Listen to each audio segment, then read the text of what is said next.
ان الحمد للہ نحمده ونستعینه ونستغفره ونعوذ باللہ من شرور انفسنا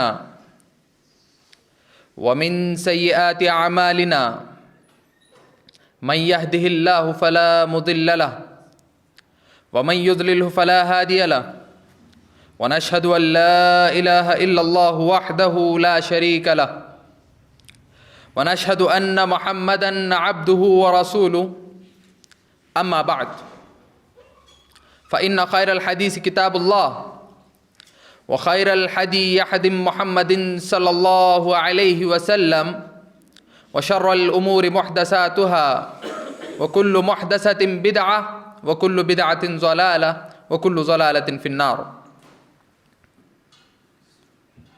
يا أيها الناس اتقوا ربكم الذي خلقكم من نفس واحدة وخلق منها زوجها وبث منهما رجالا كثيرا ونساء واتقوا الله الذي تساءلون به والأرحام إن الله كان عليكم رقيبا.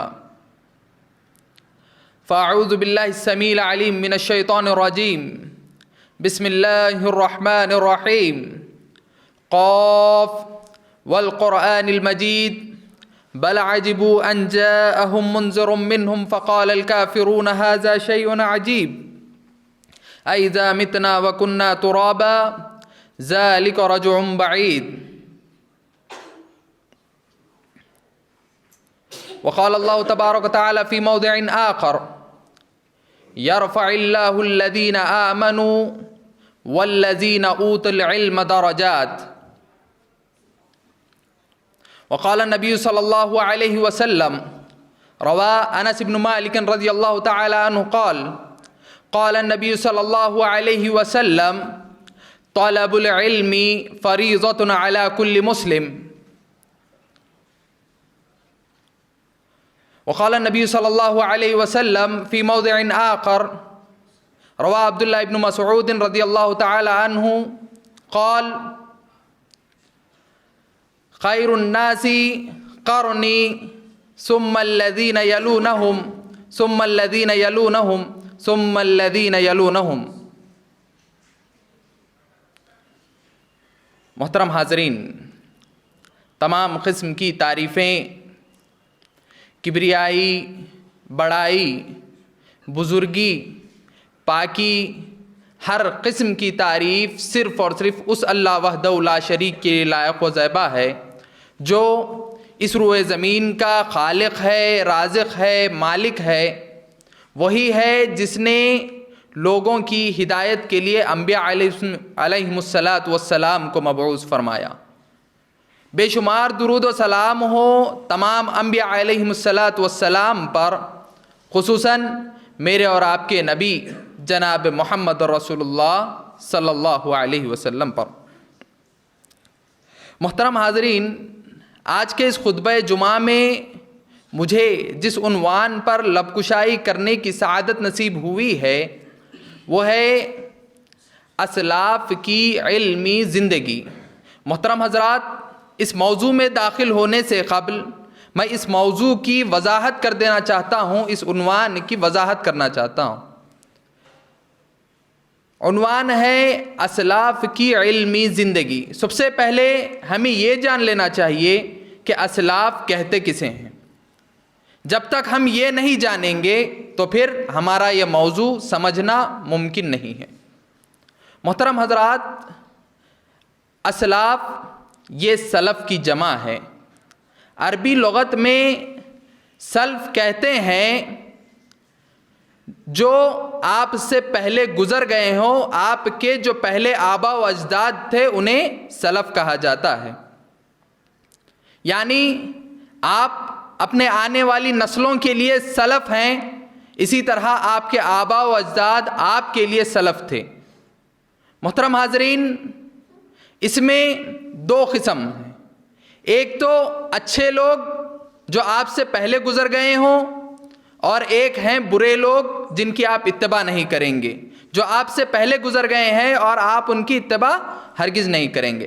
شرعی اصطلاح میں سلف ان لوگوں کو کہا جاتا ہے جو نبی اکرم صلی اللہ علیہ وسلم کی زندگی میں جو تھے، جیسا کہ اللہ کے نبی صلی اللہ علیہ وسلم خود فرما رہے ہیں، کہہ رہے ہیں خیر الناس قرنی، کہ سب سے بہترین لوگ جو ہیں وہ میرے زمانے کے لوگ ہیں۔ کون ہے اللہ کے نبی کے زمانے کے لوگ؟ صحابہ کرام، جن کی تعریف اللہ رب العالمین نے خود قرآن کریم میں کہا کہ رضی اللہ عنہم ورضوا عنہ، یہ لوگ اللہ رب العالمین سے راضی ہو گئے تھے اور اللہ رب العالمین ان سے راضی ہو چکے ہیں۔ تو محترم حاضرین، اللہ کے نبی صلی اللہ علیہ وسلم بھی یہی بات کہہ رہے ہیں۔ راوی حدیث عبداللہ ابن مسعود کہتے ہیں کہ نبی اکرم صلی اللہ علیہ وسلم فرما رہے ہیں کہ خیر الناس قرنی، کہ سب سے بہترین لوگ اس روئے زمین پر اگر کوئی ہے تو وہ میرے زمانے کے لوگ ہیں، یعنی صحابہ کرام ہیں۔ اس کے بعد کہتے ہیں کہ ثم الذین یلونہم، اس کے بعد آنے والے یعنی تابعین۔ صحابی کون ہے؟ جس نے نبی اکرم صلی اللہ علیہ وسلم کو دیکھا ہو اور ان پر ایمان لے آیا ہو اور اسی حالت میں اس کی وفات ہوئی ہو۔ یہ مختصر سی تعریف ہے، ہر کسی کو یاد رہنی چاہیے کہ اگر کوئی آپ سے پوچھ لے یا پھر اگر آپ کو یہ معلوم کرنا ہو کہ صحابی کون ہے تو آپ جان لیں ایک بہت ہی مختصر سا قاعدہ ہے کہ من رأى نبی صلی اللہ علیہ وسلم اور اسلام ان کے ہاتھ پہ قبول کیا ہو، نبی کریم صلی اللہ علیہ وسلم کو سب سے پہلے تو دیکھا ہو اور اس کے ساتھ اللہ کے نبی صلی اللہ علیہ وسلم کے ہاتھ پر اسلام بھی قبول کیا ہو، اور پھر وَمَاتَ عَلَى الْإِسْلام، اور پھر اسلام پر اس کا انتقال بھی ہوا ہو۔ یہ بھی ضروری ہے۔ ایسا ممکن نہیں ہے کہ جب اللہ کے نبی صلی اللہ علیہ وسلم زندہ تھے اس نے ایمان تو لے آیا تھا لیکن بعد میں جا کے اگر مرتد ہو جاتا ہے تو اسے صحابی نہیں کہا جائے گا۔ لیکن اللہ کے نبی صلی اللہ علیہ وسلم کو کسی شخص نے دیکھا ہو، جیسے کفار تھے، اللہ کے نبی صلی اللہ علیہ وسلم کو انہوں نے دیکھا ہے لیکن انہوں نے اللہ کے نبی صلی اللہ علیہ وسلم پر کبھی ایمان نہیں لے آئے، اس وجہ سے انہیں بھی صحابی نہیں کہیں گے۔ ہاں اگر ایسا ہو کہ اللہ کے نبی صلی اللہ علیہ وسلم کے زمانے میں وہ زندہ تھا، اللہ کے نبی صلی اللہ علیہ وسلم کو اس نے دیکھا ہے، لیکن اللہ کے نبی صلی اللہ علیہ وسلم کے وفات کے بعد بھی اگر وہ ایمان لے آتا ہے تو بھی اسے صحابی نہیں کہا جائے۔ آپ ذرا غور کریں کہ اللہ کے نبی صلی اللہ علیہ وسلم کی زندگی میں وہ شخص زندہ تھا، اس نے اللہ کے نبی صلی اللہ علیہ وسلم کو دیکھا بھی ہے لیکن اللہ کے نبی صلی اللہ علیہ وسلم کی زندگی میں وہ ایمان نہیں لے آیا۔ اللہ کے نبی صلی اللہ علیہ وسلم کی وفات کے بعد اس نے اگر اسلام قبول کر لیا ہو تو ایسا شخص بھی صحابی نہیں بلکہ تابعی کہلائے گا۔ محترم حاضرین، اس کے بعد اللہ کے نبی صلی اللہ علیہ وسلم نے فرمایا خیر الناس قرنی، کہ سب سے بہترین لوگ وہ میرے زمانے کے لوگ ہیں۔ اس کے بعد ثم الذین یلونہم، اس کے بعد آنے والے کون ہیں؟ تو کہتے ہیں تابعین۔ تابعی کسے کہتے ہیں؟ جس نے صحابہ اکرام کو دیکھا ہو اور ان سے اسلام کی تعلیمات کو سنا ہو، ان سے احادیث کو لیا ہو، ایسے شخص کو تابعی کہا جاتا ہے۔ جس نے صحابہ کو دیکھا ہو وہ شخص کیا ہوا؟ تابعی۔ اور اس کے بعد تیسری جو قسم اللہ کے نبی صلی اللہ علیہ وسلم نے فرمائی ثم الذین یلونہم، تبع تابعین ہیں۔ محترم حاضرین، یہی تین زمانے کے لوگ خیر القرون کہتے ہیں اور انہی کو شریعت اسلامیہ میں سلف کہا جاتا ہے۔ اگر شرعی لحاظ سے کہیں پر اگر کہا جا رہا ہو کہ منہج سلف تو مراد یہ ہے کہ یا تو وہ صحابہ اکرام رضی اللہ عنہم اجمعین کے منہج پر ہوگا یا تابعین کے منہج پر ہوگا یا پھر تبع تابعین کے، اور یہ تینوں کا منہج ایک ہی ہے، وہ آنے والے اللہ کے نبی صلی اللہ علیہ وسلم سے جو باتیں انہوں نے سنی تھی وہی اصل منہج ہے اور یہی صحیح اسلام ہے۔ اسی لیے نبی کریم صلی اللہ علیہ وسلم نے ان تینوں کی تعریف کی اور کہا کہ جب کبھی بھی منہج کی بات آئے گی تو پھر میرے صحابہ کا منہج کو اختیار کیا جائے گا۔ تو محترم حاضرین، جب ہمیں یہ بات معلوم ہو گئی کہ سلف کون ہیں تو اس کے بعد آتا ہے کہ جیسے میں نے کہا تھا کہ میرا عنوان ہے اسلاف کی علمی زندگی۔ اب آپ دیکھیں کہ علم کی اسلام میں کیا اہمیت ہے، اسے تو آپ تمام جانتے ہیں، لیکن بظاہر ایک نقطے پر میں آپ کے سامنے بات کروں گا. آپ دیکھیں نبی کریم صلی اللہ علیہ وسلم کی زندگی کو تو آپ کو معلوم ہوگا کہ اللہ کے نبی صلی اللہ علیہ وسلم کو اللہ رب العالمین نے 40 سال کی عمر میں جو ہے نبوت عطا کی. اس کے بعد نبوت جب عطا کی تو ایسے دور میں عطا کی جب کفار مکمل طور پر اللہ رب العالمین کے علاوہ تمام لوگوں کی عبادت کیا کرتے تھے نہیں کرتے تھے. آپ ذرا غور کریں تو آپ کو معلوم ہوگا کہ اللہ رب العالمین کی عبادت کے علاوہ وہ لوگ ہر کسی کی عبادت کیا کرتے تھے. تو ہونا یہ چاہیے تھا کہ سب سے پہلے یا تو توحید کی دعوت دی جاتی یا پھر ان سے جنگ کی جاتی کہ تم کیوں غیر اللہ کی عبادت کرتے ہو. اگر ہم ظاہری طور پر سوچیں تو یہ معاملات ہوتے ہیں، لیکن اللہ رب العالمین نے اللہ کے نبی صلی اللہ علیہ وسلم پہ جو سب سے پہلے وحی نازل کی، آپ کو معلوم ہے کہ اللہ رب العالمین سب سے پہلے کہتا ہے اقرا. اے نبی صلی اللہ علیہ وسلم، آپ کو ابھی دعوت دینے کی ضرورت نہیں ہے، آپ کو لوگوں سے جا کر لڑنے جھگڑنے جہاد کرنے کی ضرورت نہیں ہے، بلکہ سب سے پہلی چیز آپ کو جو کرنا ہے وہ آپ کو پڑھنا ہے. اقرا بسم ربک الذی خلق. اللہ رب العالمین کہتا ہے کہ سب سے پہلے علم حاصل کرو، اس کے بعد دعوت کا کام کرو. آج بھی ہمارا جو موقف ہے، اہل السنہ کا جو موقف ہے، منہج سلف جو ہے یہی کہتی ہے کہ سب سے پہلے علم حاصل کرو، اس کے بعد آپ جو آپ کے علم سے دعوت کا کام کر سکتے ہو وہ کام کرو. کیونکہ جب تک آپ کے پاس علم نہیں ہوگا آپ صحیح طریقے سے دعوت کا کام ہرگز نہیں کر سکتے. اسی کی مثال دیتے ہوئے نبی اکرم صلی اللہ علیہ وسلم نے کیا خوب کہا تھا کہ فضل العالم علی العابد کل خمر اللیل البدر علی الکوکب. نبی اکرم صلی اللہ علیہ وسلم نے کہا تھا کہ ایک عالم کی فضیلت، علم حاصل کرنے والے کی فضیلت، ایسا شخص جو دین کا علم رکھتا ہو اس کی مثال، اور ایک عابد جو رات بھر اللہ رب العالمین کی عبادت کرتا ہو اور دن میں اللہ رب العالمین کے لیے روزہ رکھتا ہو، 5 وقتہ نمازیں پڑھتا ہو، اس کے ساتھ ساتھ اللہ رب العالمین کی راہ میں جہاد بھی کرتا ہو، صدقہ اور خیرات بھی کرتا ہو، جتنے نیک کام ہو سکتے ہیں وہ تمام کرتا ہو، لیکن اس کے باوجود بھی ایک عالم کی، ایک علم حاصل کرنے والے کی فضیلت اسی طرح ہے جیسے کہ ایک اندھیری رات میں 14ویں کا جو چاند ہوا کرتا ہے اس کی کیا فضیلت ہوتی ہے. آپ دیکھیں گے کہ 14ویں کا جو چاند ہوتا ہے اس دن آپ آسمان کو غور کرتے ہیں یا چاند کو غور کرتے ہیں؟ آپ بولیں جو 14ویں کا چاند ہوتا ہے تو اس کی رات کو آپ غور کرتے ہیں یا پھر چاند کو؟ ہر کوئی مشہور ہے کہ 14ویں کا چاند. تو اسی لیے نبی کریم صلی اللہ علیہ وسلم نے مثال دیتے ہوئے فرمایا کہ ایک عالم کی فضیلت دوسرے لوگوں پر، ایک عابد پر اسی طرح ہے جیسے کہ ایک چاند کی فضیلت تمام آسمان پر. تو محترم حاضرین، کہنے کا مقصد یہ ہے کہ علم اور علم کو حاصل کرنا یہ بہت ہی بڑی ذمہ داری ہے. نبی اکرم صلی اللہ علیہ وسلم نے ایک مرتبہ کہا کہ نوم العالم افضل عبادت العابد. نبی کریم صلی اللہ علیہ وسلم نے کہا کہ ایک عالم کا سونا، جانتے ہوئے سونا ایک عابد کی عبادت سے زیادہ بہتر ہے.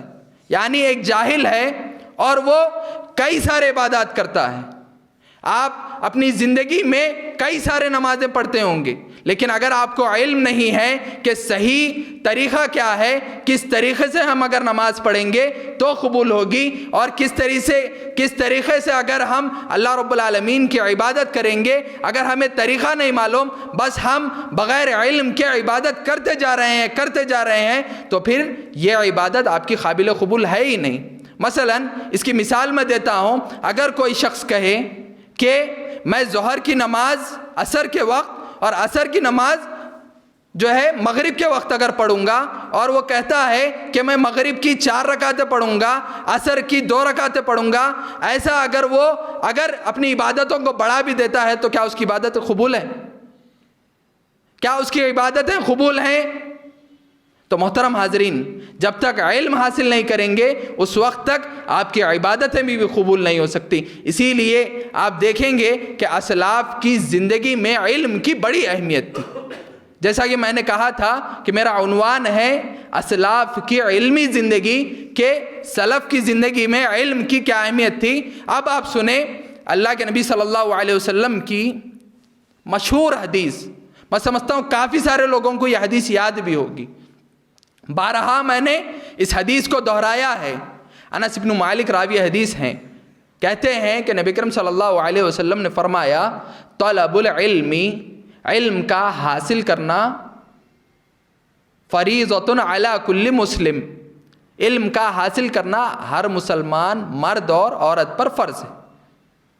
محترم حاضرین، اب ہم اس حدیث کو اسلاف کی زندگی میں اس حدیث کو یہ لوگ کتنا زیادہ حساسیت کے ساتھ لیتے تھے، ذرا ہم اس پر غور کریں گے۔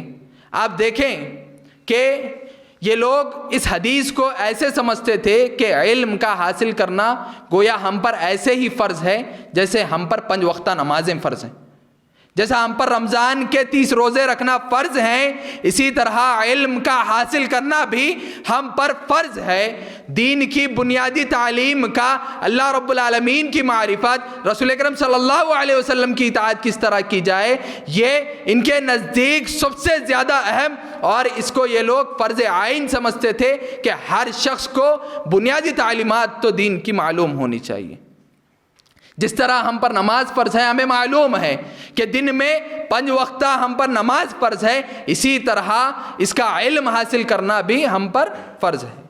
ذرا ہم اپنی زندگیوں میں ٹٹولیں تو کیا ہمیں ملتا ہے، کیا کوئی ہمیں ثبوت ملتا ہے کہ ہم نے کسی طرح علم کو حاصل کرنے میں کوئی قربانی دی ہو؟ ذرا غور کریں اپنی زندگی میں، آپ غور کریں، کیا کبھی آپ نے اپنی زندگی میں علم کو حاصل کرنے کے لیے کچھ بھاگ دوڑ کی ہے، کچھ مشقت کی ہے؟ محترم حاضرین، چلو اگر آپ کا وقت گزر چکا ہے تو کیا آپ کی آل و اولاد نہیں ہے؟ کیا آپ نے کبھی یہ سوچا کہ بھائی میرے 1 سے زائد بچے ہیں، میں کسی ایک بچے کو جو ہے عالم بنا دوں، یا پھر کسی ایک کو حافظ بنا دوں؟ کافی سارے مسائل ہمارے پاس آتے ہیں کہ یہ میرا سب سے چھوٹا بچہ ہے، یا پھر یہ میرے گھر کا سب سے لاڈلا ہے، ایسے کافی سارے مسائل ہیں۔ تو کیا صحابہ کرام رضی اللہ عنہم اجمعین کو یہ مسائل نہیں تھے؟ آپ دیکھیں، میں آپ کو مثال دے کے بتاتا ہوں کہ ایسے صحابہ جنہوں نے اپنی زندگی میں عمدہ تجارت کی، اس کے باوجود بھی انہوں نے دین کا بھی اتنا ہی زیادہ کام کیا، دین کا علم انہوں نے اتنا ہی زیادہ حاصل کیا ہے۔ ایک چھوٹی سی مثال میں آپ کو دے کر سمجھاتا ہوں، عمر ابن خطاب رضی اللہ تعالی عنہ کی۔ محترم حاضرین، ہر شخص عمر ابن خطاب رضی اللہ تعالی عنہ کی شخصیت سے واقف ہے۔ ہر شخص یہ جانتا ہے کہ یہ بہت زیادہ طاقتور تھے، بہت زیادہ ذہین تھے، لیکن انہیں دین کا کتنا زیادہ علم تھا اور یہ دین کے علم کو حاصل کرنے میں کتنے زیادہ حریص تھے۔ آپ ذرا غور کریں کہ یہ کہتے ہیں کہ ہمیں دین کا علم حاصل کرنے کی اتنی زیادہ تڑپ تھی کہ اس کے ساتھ ساتھ ہمیں اپنے اہل و عیال کو بھی پالنا تھا، ان کا خرچ بھی ہمیں اٹھانا تھا۔ تو ہمارا روز کا معمول یہ تھا کہ ہم اپنی بکریوں کو، اپنے اونٹوں کو چرایا کرتے تھے۔ اونٹوں کو چرانا یہ ہمارا پیشہ تھا، ہم ہر روز اونٹوں کو لے جا کر چرایا کرتے تھے۔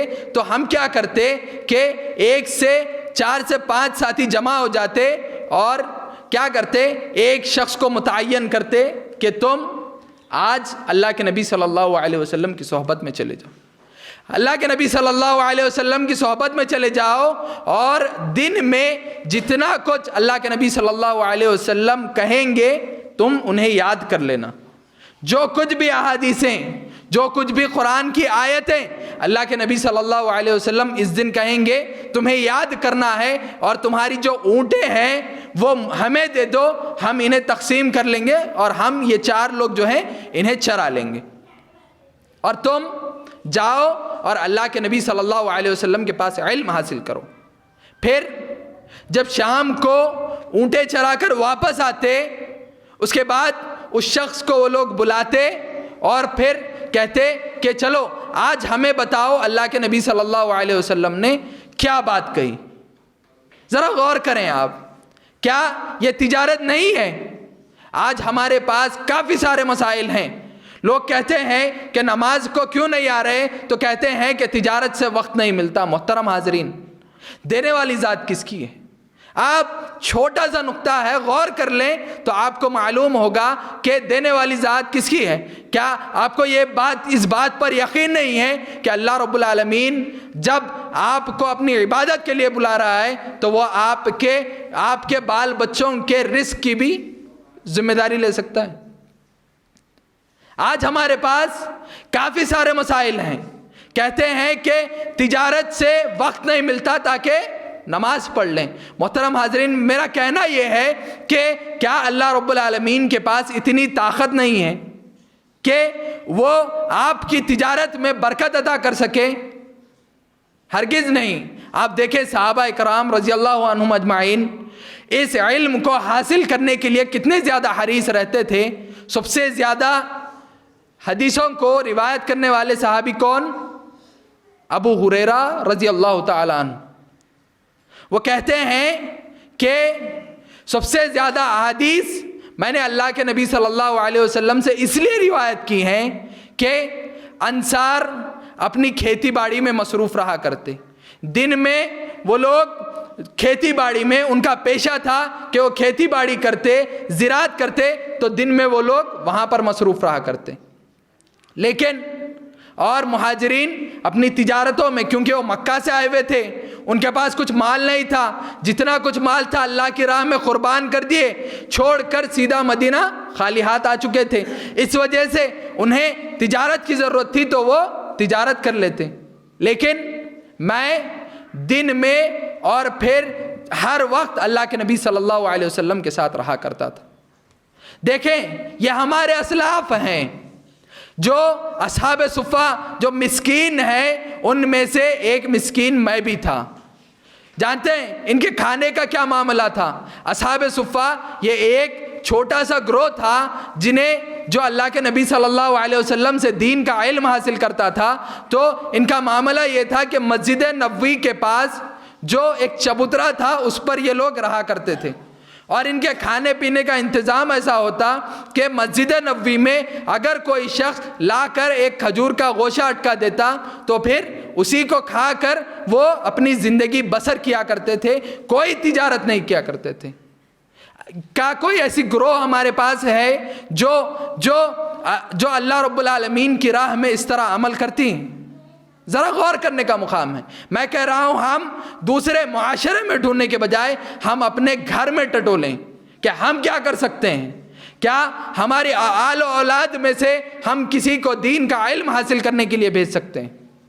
اگر ہمارے علاقے میں کوئی اچھا مدرسہ نہ ہو تو پھر دیکھیں کہ دوسرے علاقے میں کوئی اگر اچھا مدرسہ ہو تو وہاں پر بھیجیں، یا پھر اگر ہم اپنے آل و اولاد میں سے نہیں بھیج سکتے تو پھر ذرا ڈھونڈیں کہ کوئی خاندان میں تو ہے، کوئی خاندان میں کوئی بچہ ایسا ہے جسے تعلیم کی ضرورت ہو تو آپ اس کی کفالت کر لیں۔ اگر اللہ نے آپ کو مال دیا ہے تو پھر آپ اس کی کفالت تو کریں کم از کم۔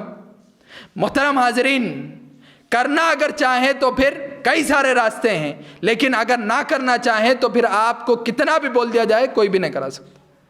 میرا کہنے کا مقصد یہ ہے، یہ عنوان جو لیا گیا ہے کہ اسلاف کی زندگی میں علم کے لیے انہوں نے کیا قد و کاوشیں کی ہیں، آپ کو اس کی ایک اور مثال میں دیتا ہوں۔ عبداللہ ابن عباس رضی اللہ تعالیٰ عنہ، یہ کون تھے؟ اللہ کے نبی صلی اللہ علیہ وسلم کے چچا کے بیٹے تھے، اللہ کے نبی صلی اللہ علیہ وسلم کے چچیرے بھائی تھے۔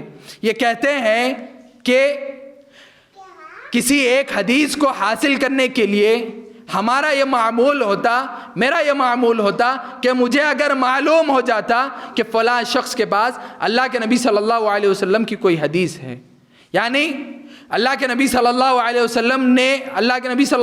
وسلم نے اس فلاں شخص نے ایک حدیث سنی ہے اور اس حدیث کو مجھے بھی سننا ہے، اگر کسی سے معلوم ہو جاتا تو عبداللہ ابن مسعود یہ اللہ کے نبی صلی اللہ علیہ وسلم کے چچیرے بھائی ہیں، آپ ذرا غور کریں، وہ فوراً اس شخص کے دروازے پر چلے جاتے، اور اگر وہ وقت آرام کرنے کا وقت ہوتا، کیونکہ عربوں کا یہ مزاج تھا کہ وہ لوگ دوپہر میں آرام کیا کرتے تھے، جیسا کہ آپ کو احادیث میں ملتا ہے، ہم لوگوں میں وہ رواج نہیں ہے کہ ہم دوپہر میں آرام کرتے ہیں، بلکہ عربوں میں یہ مزاج ہے کہ وہ لوگ دوپہر میں آرام کیا کرتے تھے۔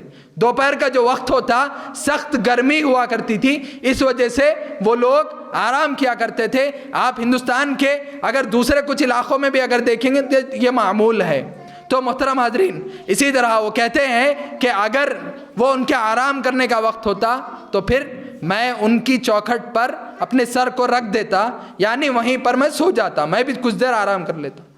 گرد و غبار کی وجہ سے میرے کپڑے خراب ہو جاتے، میرے چہرے پر مٹی آ جاتی، لیکن جب وہ دروازہ کھولتے تو پھر میں اٹھتا اور پھر ان سے اس حدیث کو سنتا اور اس کے بعد پھر اپنی جگہ چلا جاتا۔ محترم حاضرین، آپ ذرا غور کریں، یہ آپ کو چند مثالیں میں صحابہ کرام کی زندگی سے دے رہا ہوں کہ کس طرح یہ لوگ علم کو حاصل کرنے کے لیے، آج ہم اپنے کپڑے کو میلا ہونے تک نہیں دیتے دین کی خاطر۔ آج ہم کیا، آپ ذرا غور کریں، کیا کبھی آپ نے دین کی خاطر اپنے کپڑے کو تک میلا کیا ہے؟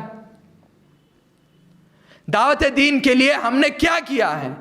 آج ہمارے پاس مسائل 100 ہیں، اگر ہم اس پر بات کریں گے تو پھر زندگی پوری نکل جائے گی، لیکن مسائل ختم نہیں ہوں گے کہ فلاں ایسے کرتے ہیں، فلاں یہ کرتے ہیں، فلاں وہ کرتے ہیں۔ لیکن میرا سوال یہ ہے کہ ہم اپنے ضمیر میں غور کریں کہ ہم نے کیا کیا، کیا ہم نے کچھ ایسا کام کیا ہے جس سے ہم میدان محشر میں اللہ رب العالمین کے پاس کہیں گے اے اللہ میں نے صرف اور صرف تیری رضا کے لیے فلاں کام کیا ہے؟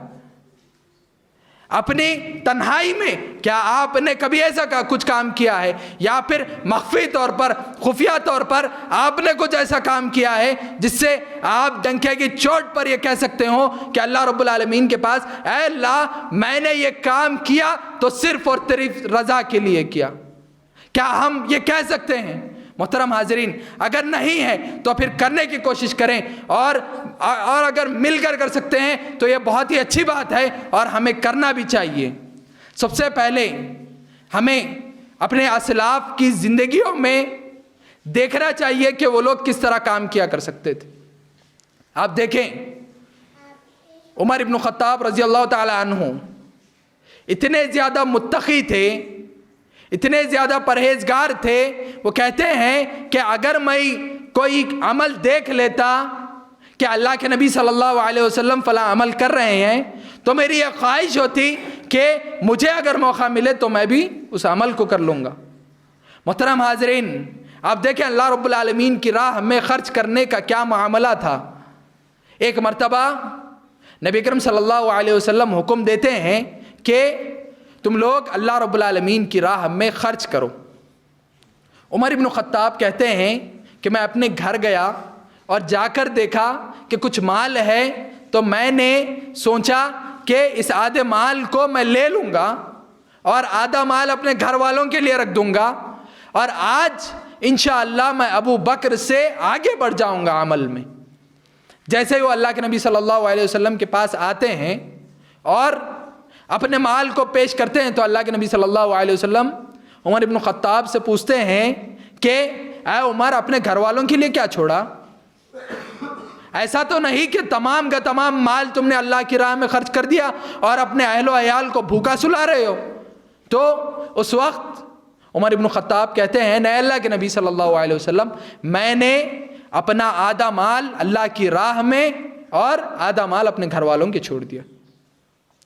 پھر اس کے بعد ابو بکر صدیق رضی اللہ تعالیٰ عنہ آتے ہیں اور اللہ کے نبی صلی اللہ علیہ وسلم کے سامنے مال کو پیش کرتے ہیں تو اللہ کے نبی صلی اللہ علیہ وسلم وہی سوال ابو بکر صدیق سے کرتے ہیں کہ اے ابو بکر، تم نے اپنے گھر والوں کے لیے کیا چھوڑا؟ تو اس وقت ابو بکر صدیق رضی اللہ تعالیٰ عنہ کہتے ہیں اللہ اور اس کے رسول۔ محترم حاضرین، اتنا زیادہ بھروسہ اللہ رب العالمین پر اس وقت کہتے ہیں کہ میں کبھی ابو بکر سے عمل میں آگے نہیں بڑھ سکتا۔ عمر بن خطاب کہتے ہیں کہ میں کبھی ابو بکر سے عمل میں آگے نہیں بڑھ سکتا۔ تو محترم حاضرین، یہ ہمارے سلف کی محنتیں تھیں جو انہوں نے علم کو حاصل کرنے کے لیے کی ہیں۔ محترم حاضرین، اب ہم نے صحابہ کرام رضی اللہ عنہم اجمعین کی زندگی سے تو مثالیں دیکھ لی، اب ہم تابعین کی زندگی سے کچھ مثالوں کو دیکھتے ہیں کہ وہ لوگ اپنے علم کو حاصل کرنے میں، دین کے علم کو حاصل کرنے اور پھر اسے لوگوں تک پہنچانے میں کتنے زیادہ حریص رہتے تھے۔ آپ امام بخاری رحمہ اللہ کو تو جانتے ہیں، مشہور شخصیت ہیں، ہر شخص امام بخاری رحمہ اللہ کو جانتا ہے۔ محترم حاضرین، یہ جو شہرت انہیں ملی ہے یہ معمولی شہرت نہیں ہے۔ آج ایک ادنا سا مسلمان، ایک چھوٹا سا مسلمان بھی امام بخاری رحمہ اللہ کی شخصیت کو اچھی طریقے سے جانتا ہے۔ امام بخاری، یہ ہر شخص کی زبان پر یہ نام کبھی نہ کبھی زندگی میں کبھی نہ کبھی انہیں اس کی ضرورت پڑتی۔ محترم حاضرین، آپ دیکھیں آج اگر کوئی انتقال ہو جاتا ہے تو کچھ ہفتوں بعد ہم اسے یاد نہیں کرتے۔ ہمارے عزیز و اقربا جو ہوتے ہیں، قریبی ہوتے ہیں، اس کے باوجود بھی آج اگر ان کا انتقال ہو جاتا ہے تو کیا ہم کچھ دن بعد انہیں یاد کرتے ہیں؟ نہیں۔ لیکن اس کے باوجود امام بخاری رحمہ اللہ اتنے پرانے ہیں، لیکن آج بھی ہر مسلمان دین سے وابستہ رہنے والا، دین کا کچھ بھی علم رکھنے والا ایسا شخص امام بخاری رحمہ اللہ کو جانتا ہے۔ محترم حاضرین، یہ علم کی کوشش اور علم کی راہ میں اتنے زیادہ مصروف رہا کرتے اور اتنی زیادہ کوشش کرتے تھے کہ انہوں نے ایک مرتبہ خواب میں دیکھا کہ یہ اللہ کے نبی صلی اللہ علیہ وسلم کے چہرے سے مکھیوں کو ہٹا رہے ہیں۔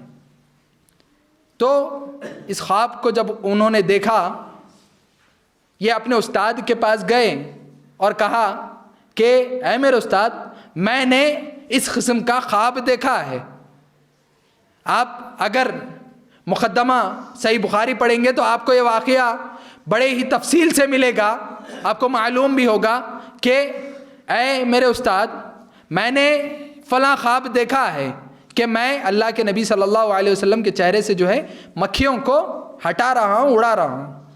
تو ان کے استاد نے اس خواب کی تعبیر کہتے ہوئے کہا کہ تم صحیح غلط ان تمام احادیث میں سے صحیح احادیث کو الگ کر دو گے۔ تو اسی خواب کی تعبیر کا نتیجہ تھا کہ انہوں نے ایک ایسی کتاب لکھی جو آج قرآن کے بعد اصح بعد کتاب اللہ کے نام سے مشہور ہے۔ آج تمام امت مسلمہ میں صحیح بخاری کی صحیح ہونے کی جو مقبولیت ہے، آپ اس کا اندازہ لگائیں۔ لیکن یہ انہیں چپ حاصل نہیں ہوئی ہیں، بلکہ یہ ان کی والدہ کی دعاؤں کا نتیجہ تھا۔ آپ ذرا غور کریں کہ ماں کا کتنا اہم رول ہوا کرتا ہے بچوں کی تربیت میں۔ امام بخاری رحمہ اللہ جب چھوٹے تھے تو پھر یہ ان کی جو نظریں تھیں وہ کمزور ہو رہی تھیں، قریب تھا کہ اندھے ہو جاتے، لیکن ان کی ماں کی دعا کا نتیجہ تھا جس کی وجہ سے انہیں اللہ رب العالمین نے دوبارہ بصیرت عطا کی، دوبارہ اللہ رب العالمین نے انہیں ان کی آنکھوں کی روشنی عطا کی۔ یہ لوگ اللہ رب العالمین سے اپنے اولاد کے حق میں دعا کیا کرتے تھے۔ آپ دیکھیں اس کے بعد انہوں نے ایسا کام کیا پھر آنے والی نسلوں نے انہیں یاد رکھا ہے۔ دیکھیں کیا ہم اس طرح نے کچھ نہ کچھ ایسا کام کر سکتے ہیں جس کے ذریعے ہم بھی اللہ رب العالمین کی نزدیک کچھ ایسا بول سکتے ہیں کہ میں نے فلاں کام صرف اور صرف اے اللہ تیری رضا کے لیے کیا ہوں۔ محترم حاضرین، امام بخاری رحمہ اللہ کے بارے میں آتا ہے کہ انہوں نے 6 لاکھ احادیث کو یاد کیا تھا، 6 لاکھ احادیث کو یاد کیا تھا۔ ذرا غور کریں، کیا یہ ممکن ہے کہ آج ہم تصور تک نہیں کر سکتے کہ 6 لاکھ احادیث کو کوئی یاد بھی کر سکتا ہے؟ محترم حاضرین، اس کے بعد انہوں نے اس میں جو صحیح احادیث تھی انہیں چن کر الگ کیا ہے۔ اس کے بعد وہ علم کے راہ میں اتنا زیادہ مصروف رہا کرتے تھے کہ رات میں جب سوتے اور اس وقت اگر کوئی نقطہ یاد آ جاتا تو پھر اٹھتے، اس کے بعد موم بتی کو جلاتے اور پھر اس نقطے کو لکھ لیا کرتے تھے۔ محترم حاضرین، آج ہمارے پاس دنیاوی تعلیم کو حاصل کرنے کے لیے بچوں کو دور دور تک بھیجتے ہیں اور کافی سارا مال اس میں خرچ کرتے ہیں، لیکن دین کے لیے ہمارے پاس یہ چیز نہیں ہے۔ محترم حاضرین، موجودہ حالات اتنے سنگین ہیں کہ آپ کو اپنے بچوں کی دینی تعلیم پر سب سے زیادہ زور دینا چاہیے۔ آج دوسری طاقتیں مسلمانوں پر ہر طرف سے حاوی ہونے کی کوشش کر رہے ہیں، لیکن اگر ہم نے دعوت دین کا کام نہیں کیا، علم کو حاصل نہیں کیا، آپ کب کریں گے؟ جب علم آپ کے پاس نہیں ہوگا تو پھر آپ دعوت کا کام کیسے کریں گے؟ جب تک آپ کے پاس صحیح علم نہیں ہوگا، صحیح مواد نہیں ہوگا، تو آپ کیسے سامنے والے کو کہیں گے کہ یہ ہمارا دین ہے اور تمہارا جو یہ معاملہ ہے، تم جو کام کر رہے ہو وہ غلط ہے، وہ اس وجہ سے غلط ہے اور یہ اصل صحیح دین ہے؟ آپ کب پیش کر سکیں گے؟ جب آپ کے پاس علم ہوگا تبھی نا۔ اگر آپ کے پاس علم نہیں رہے گا تو پھر آپ صرف ہٹ درمی کر سکتے ہیں، لڑ سکتے ہیں، جھگڑ سکتے ہیں، آپ کبھی اسے متاثر نہیں کر سکتے اور آپ کبھی اس کے دین کو غلط ثابت ہی نہیں کر سکتے جب تک آپ کے پاس صحیح علم نہیں ہوگا۔ تو محترم حاضرین، خلاصہ صرف اتنا ہے، اس تمام خطبے کا خلاصہ صرف اتنا ہے۔ سب سے پہلی چیز جو ہم نے جانی کہ وہ سلف کسے کہتے ہیں۔ سلف کسے کہتے ہیں کہ ہم سے پہلے جو لوگ گزر گئے ہیں انہیں اصل میں سلف کہا جاتا ہے، لیکن شرعی اصطلاح میں اسلام میں سلف انہیں کہا جاتا ہے جو خیر القرون کا زمانہ ہے، جسے نبی کرم صلی اللہ علیہ وسلم نے سب سے بہترین زمانہ کہا تھا۔ جیسے میں نے آپ کو بتایا کہ صحابہ کرام کا زمانہ، اس کے بعد تابعین کا زمانہ اور اس کے بعد تبع تابعین کا زمانہ۔ اس کے بعد ہم نے جانا کہ علم کی کیا اہمیت ہے، اور خصوصاً دینی علم کو حاصل کرنے کے لیے میری یہ گزارش ہے کہ یہ اگر آج ہم بیدار نہیں ہوں گے تو پھر آگے موقع ملے یا نہ ملے، لیکن اللہ رب العالمین ہمیں یہ موقع ابھی دیا ہے، تو ہمیں چاہیے کہ اگر ہم دین کا علم حاصل کر سکتے ہیں تو ہمیں حتی الامکان کوشش کرنی چاہیے کہ ہم دین کا علم حاصل کریں اور ہر ممکن کوشش کریں۔ علم کو حاصل کرنے کے لیے کوئی عمر نہیں ہوتی، ہاں، لیکن جو ترتیب ہے اس کے لیے کم سے کم اپنے بچوں کو تو تیار کریں۔ ایک سے زائد میری یہ گزارش ہے، دلی تمنا ہے، میں نے ذمہ داران سے 12 یہ بات کی ہے کہ یہ آپ اپنے علاقے کے کچھ بچوں کو تیار کریں اور انہیں دین کا علم حاصل کرنے کے لیے بھیجیں۔ یقیناً میرے بھائیوں، یہ بہت ہی اہم فریضہ ہے۔ اگر ہم نے اسے ترک کر دیا، اگر ہم نے اسے چھوڑ دیا تو یقیناً ہماری تباہی بربادی لازمی ہے، کیونکہ جب تک ہم دین کا کام کرتے رہیں گے ہم ہر جگہ محفوظ ہیں۔ اس کی ایک مثال میں عموماً دیتا ہوں اور بار بار کہتا ہوں، جیسے آپ اگر اس کی مثال دیکھنا چاہتے ہیں، بنی اسرائیل کو اللہ رب العالمین نے قرآن مجید میں کیا ہے؟ غیر المغضوب علیہم ولا الضالین، اس طرح کے الفاظ سے اللہ رب العالمین نے جو ہے عیسائی اور یہودیوں کو ملقب کیا ہے، مغضوب ہیں، گمراہ ہیں، ایسے الفاظ سے اللہ رب العالمین نے انہیں ملقب کیا ہے۔ لیکن امت محمدیہ کو خیر الناسی، سب سے بہترین لوگ کہا ہے۔ اس کی وجہ کیا ہے آپ جانتے ہیں؟ صرف اور صرف علم کی وجہ سے، صرف اور صرف اس وجہ سے کہ تم لوگوں میں بھلائی کا حکم دیتے ہو اور برائی سے روکتے ہو۔ یہی ایک وجہ ہے جس کی وجہ سے اللہ رب العالمین نے ہمیں سب سے بہترین لوگ کہا ہے۔ اگر ہم یہ فریضہ چھوڑ دیں گے، اگر ہم یہ فریضہ چھوڑ دیں گے تو یقیناً ہمارا بھی شمار ایسے ہی لوگوں میں ہو جائے گا۔ تو محترم حاضرین، آپ اس کے باوجود بھی موسیٰ علیہ السلام کی قوم کا اگر آپ پڑھیں گے بنی اسرائیل کے بارے میں، آپ کو معلوم ہوگا کہ اللہ رب العالمین نے فرعون کو اس وقت تک عذاب نہیں دیا جب تک کہ اس کے پاس کوئی داعی نہیں بھیج دیا۔ یقیناً آپ دیکھیں تاریخ میں آتا ہے کہ اس نے 99,000 سے زائد بچوں کو قتل کر دیا تھا۔ اسے ڈر تھا، اس کے لوگوں نے اس سے کہا تھا کہ تیری قوم میں سے ایک بچہ پیدا ہوگا جو تجھے قتل کر دے گا، ختم کر دے گا، تیری سلطنت کو تباہ اور برباد کر دے گا۔ اسی لیے اسے ڈر تھا، اسی لیے وہ کیا کرتا، جو بھی بچہ پیدا ہوتا اسے مار دیتا تھا۔ لیکن اس کے باوجود بھی اللہ رب العالمین نے حکمتاً موسیٰ علیہ السلام کی پرورش اسی کے گھر میں کرائی، اور پھر جب بڑے ہوئے تو موسیٰ علیہ السلام کو نبوت عطا کی اور فرعون کے پاس بھیجا کہ جاؤ اور وہاں پر دعوت دین اس کے سامنے پیش کرو کہ یہ اللہ رب العالمین کا دین ہے، اسے تمہیں تسلیم کرنا ہے۔ تو انا ربکم الاعلیٰ کا جو دعویٰ کرتا ہے یہ تیرا دعویٰ جھوٹا ہے۔ جب تک یہ بات فرعون تک نہیں پہنچی تھی اللہ رب العالمین نے اسے عذاب نہیں دیا، اللہ رب العالمین نے اسے دنیا کی ہر آسائش اور آرام عطا کیا۔ لیکن جیسے ہی یہ چیز اس تک پہنچ گئی تو پھر اللہ رب العالمین نے اس پر حجت قائم کر دی، اور آپ جانتے ہیں تاریخ گواہ ہے کہ آج تک فرعون کو صحیح طریقے سے خبر نصیب نہیں ہوئی۔ زمین نے اسے نکال کر پھینک دیا، پانی نے اسے قبول نہیں کیا۔ محترم حاضرین، کس وجہ سے؟ اللہ رب العالمین نے جب آپ دعوت کا کام کریں گے تو آپ پر صرف لازم یہ ہے کہ آپ لوگوں تک اپنے دعوت دین کو پیش کر دیں، اپنی دعوت کو پہنچا دیں۔ اس کے بعد ہدایت دینا یہ اللہ رب العالمین کا کام ہے، ہدایت دینا یہ اللہ رب العالمین کا کام ہے۔ اگر وہ اس کے بعد بھی ہٹ درمی کرتا ہے اور اس دین کی دعوت کو قبول نہیں کرتا تو پھر اللہ رب العالمین اس پر حجت قائم کرے گا اور اللہ رب العالمین اسے دردناک عذاب دے گا۔ محترم حضرات، ہندوستانی حالات کچھ الگ نہیں ہیں، بلکہ آج بھی ہمیں سب سے زیادہ جس چیز پر توجہ دینی ہے وہ ہے سب سے پہلے اپنے نفس کی اصلاح۔ محترم حاضرین، جب تک آپ اپنے نفس کی اصلاح نہیں کریں گے اس وقت تک آپ سامنے والے کو کچھ بھی بول لیں وہ آپ سے متاثر نہیں ہوگا، وہ آپ کی بات کو ہرگز قبول نہیں کرے، کیونکہ عملی دعوت یہ سب سے مؤثر دعوت ہوا کرتی ہے۔ جب تک آپ 5 وقتہ نمازیں مسلسل ادا نہیں کریں گے، آپ کسی شخص سے یہ نہیں کہہ سکتے کہ تم نماز کو کیوں نہیں آتے۔ کہہ سکتے ہیں، وہ دوبارہ آپ سے کہہ دے گا کہ بھائی تم بھی نہیں آتے، بولتا ہے یا نہیں بولتا؟ تو محترم حاضرین، سب سے پہلے ہمیں عمل کرنا ہے، پھر اس کے بعد لوگوں تک اس دعوت کو پہنچانا ہے۔ تو ہم نے یہ جانا کہ علم کو دعوت دینے سے پہلے علم حاصل کرنا یہ بھی بہت ضروری ہے۔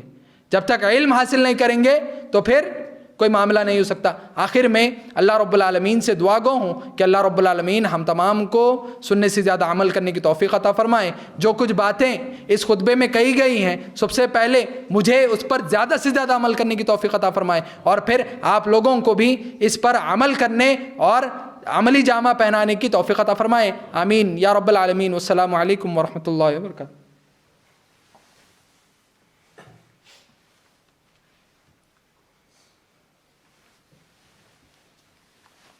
ان الحمد للہ نحمدہ ونستعینہ ونستغفرہ ونعوذ باللہ من شرور انفسنا ومن سیئات اعمالنا من یہدی اللہ فلا مضل لہ ومن یضللہ فلا ہادی لہ واشہد ان لا الہ الا اللہ وحدہ لا شریک لہ واشہد ان محمدا عبدہ ورسولہ۔ اما بعد، محترم حاضرین، آج جمعہ کا دن ہے۔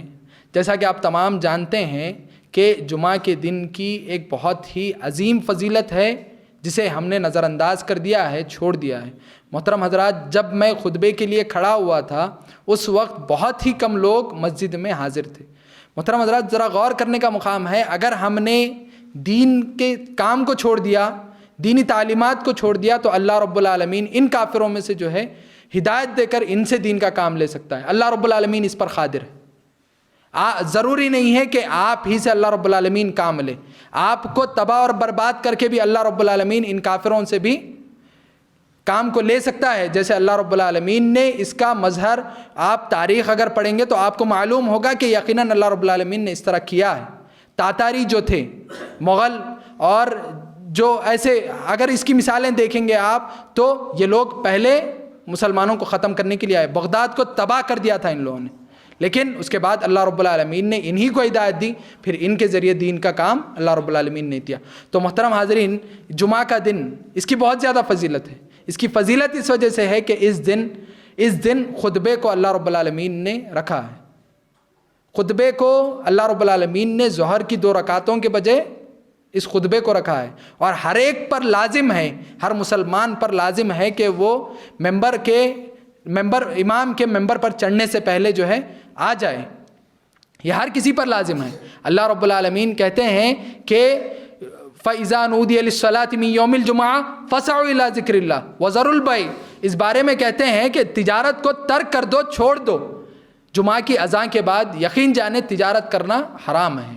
آپ سوچ رہے ہوں گے کہ بھائی ایک 5 منٹ ہے، گراہک کر کے چلے آتا ہوں میں، تو یہ آپ کی تجارت حرام تجارت ہے، اور اس مال کے ذریعے اگر آپ اپنے اولاد کو کھلاتے ہیں تو پھر آپ اپنے اولاد کو حرام مال کھلا رہے ہیں۔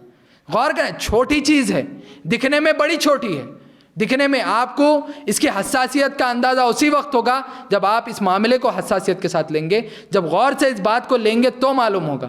تو محترم حاضرین، کوشش کریں کہ اذان سے پہلے مسجد میں حاضر ہونے کی۔ یہ ایک نصیحت ہے، ایک گزارش ہے میری کہ کم از کم امام کے ممبر پر چڑھنے سے پہلے جو ہے مسجد میں حاضر ہونے کی کوشش کریں۔ اللہم صلی علی محمد وعلی آل محمد کما صلیت علی ابراہیم وعلی آل ابراہیم انک حمید مجید۔ اللہم بارک علی محمد وعلی آل محمد کما بارکت علی ابراہیم وعلی آل ابراہیم انک حمید مجید۔ عباد اللہ رحمنی ورحمکم اللہ، ان اللہ یأمرکم بالعدل والإحسان وإيتاء ذي القربى وينهى عن الفحشاء والمنكر والبغي يعظكم لعلكم تذكرون اذكروا الله يذكركم وادعوه يستجب لكم ولذكر الله تعالى أولى أجل وأكبر وأعظم قم للصلاة۔